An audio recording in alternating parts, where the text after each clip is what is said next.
السلام علیکم ورحمت الله وبرکاته. کاین ماسټر باندې طریقه زده کول. نو دا به څنګه کوو ملګرو؟ کاین ماسټر باندې د ویډیو اپلوډ کولو صحیح طریقه او د ویډیو ایډیټ کولو صحیح طریقه. نو راځئ چې کاین ماسټر ته ورشو د طریقه زده کړو.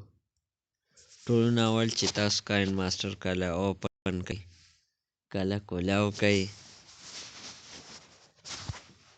دا کرییټ نیو به ورکې ووهئ چې تاسو ته کوم د آپشن ښکاري کرییټ نیو، دا هم چې ورکې ووهلو دې نه پس به بیا دا نیکسټ ووهئ.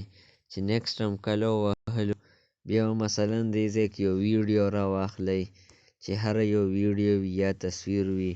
مثلا دا ما یو ویډیو راواغسته او زه دا ایډیټ کول غواړم، زه دا کټ کول غواړمه. نو دا به مونږه کټ کوو څنګه؟ مثلا دلته زه دا کټ کومه، نو دې له به دا ټک ورکړو او داسې به دا چې کومه کینچي نشان دی دا به ووهو. دې کې به بیا دا سپلیټ ایټ پلی هیډ دا به ووهو. دې کې تاسو وګورئ دا ویډیو دا کټ شوه.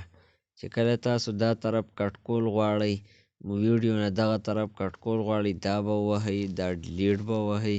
او چې کله تاسو دې طرف نه دغه طرف کټ کول غواړئ، دا کینچي نشان به ووهئ، دغه طرف به ووهئ، دا به کټ شي. چې کله تاسو دې نه دغه طرف کټ کول غواړئ، نو بیا به دا ووهئ، داسې به دا کټ شي. داسې دا ویډیو ایډیټینګ تاسو په دې باندې لیکایي کوئ. دلته به دې کې به دا ټیکسټ ووهئ، ټیکسټ کې به لیکل وکئ مثلا، او دا به پرې ووهئ. دې له رنګ ورکوئ، دا به ووهئ، دا رنګ مې ورکو. داسې مختلف قسمه ویډیو کتلو دپاره تاسو دا وګورئ او شیر یې کړئ. والسلام.